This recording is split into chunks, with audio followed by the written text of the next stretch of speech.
Hi, my name is Ray Como. Last two videos you saw were some things of my book that I'm writing, What Bad We Do. Both of them cover different chapters that are in the book, and also some things about my personal life. They say today, if you don't have a broadcasted life around that everybody knows you, that you should let people know about your life and tell them some stories, some personal things. So that's what I'm hearing today. And also tell you what's happening in the next couple of weeks, the videos that are coming. Also some things that are happening with my book. So we're going to cover all that today. The chapters in the other two videos, some were about lying and swearing, bullying, abuse of authority. Abuse of authority was George Floyd his life was taken from abuse of authority. Priests, were found abusing in their churches years ago. That's abuse of authority. Your job, the bosses sometimes do abuse of authority. Unions, countries, leaders of countries, things that they do, it's not correct, because of their political system, but because of their way of governing their country, they do a lot of abuse of authority. So that's abuse of authority. Some of the other chapters we cut rape.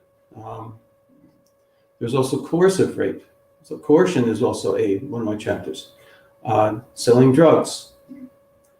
People selling drugs, they don't know what they're doing to the lives that they're selling to.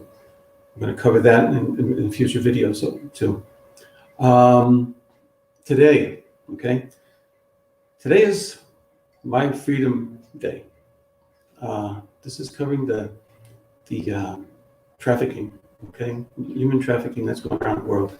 One of the largest enterprises as far as making money that's growing every year. These people are involved, that get taken away, drug trade, sex trade, A lot of these people are put into sex trafficking around the world. There's very few countries, even the United States, it happens everywhere. So these things, that's wrong, We need to start realizing what's going on around us, and we're not doing anything about it. Child abuse, domestic violence. Domestic violence doubled, someplace tripled since the COVID-19. People living in close quarters, for a longer period of times.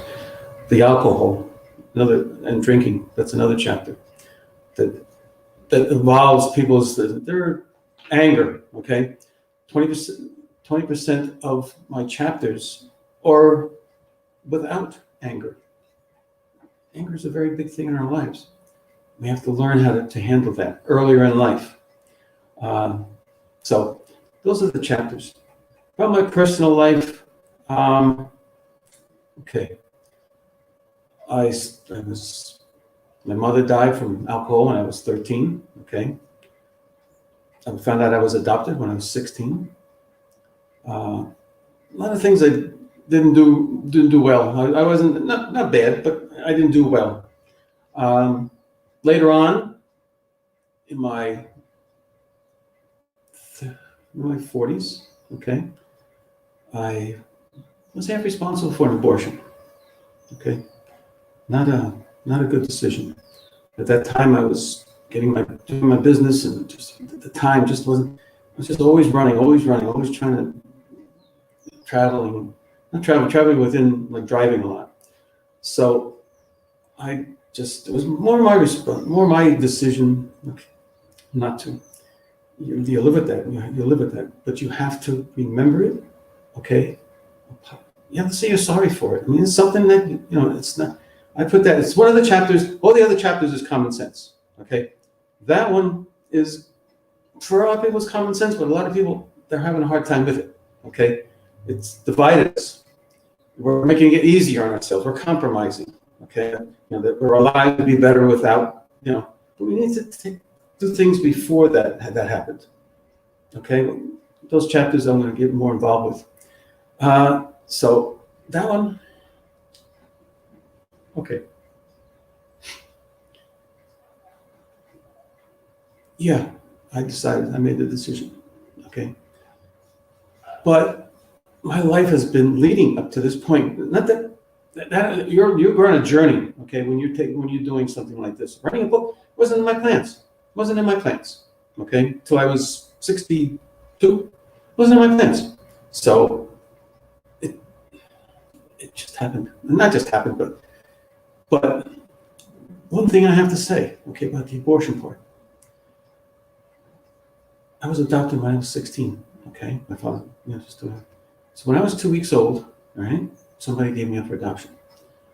I thank God every day that my mom raised me, okay, the way she did. But I also have to think my biological mom, who I've never met, that she didn't compromise, that I'm here today. So think about all the abortions that are happening, all right, that now it's illegal. All those girls, boys, men, women, what they could have become in life, later in life.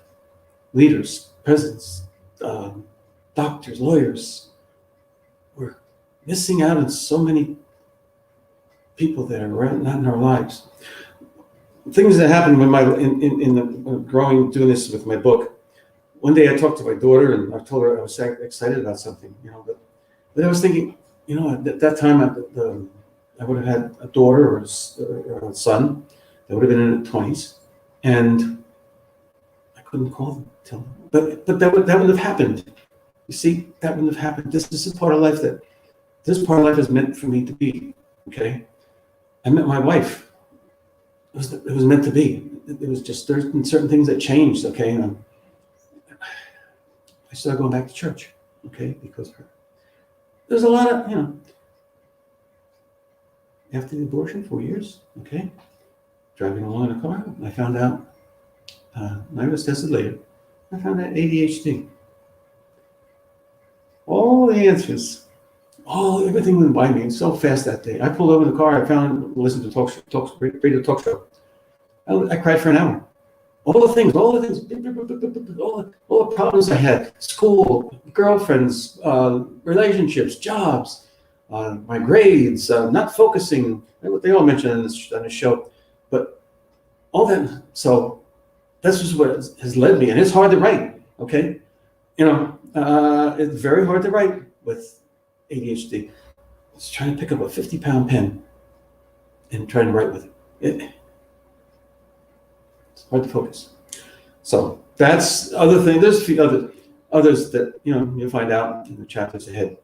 We'll talk about me in one of the chapters. Next week will be a chapter on why now, why you. Okay, there's a reason why I'm here. There's a reason why I'm telling you. I've been interviewed by Jack Canfield for TV. Okay, Jack Canfield is the co-author of Chicken Soup with Soul. Very interesting interview.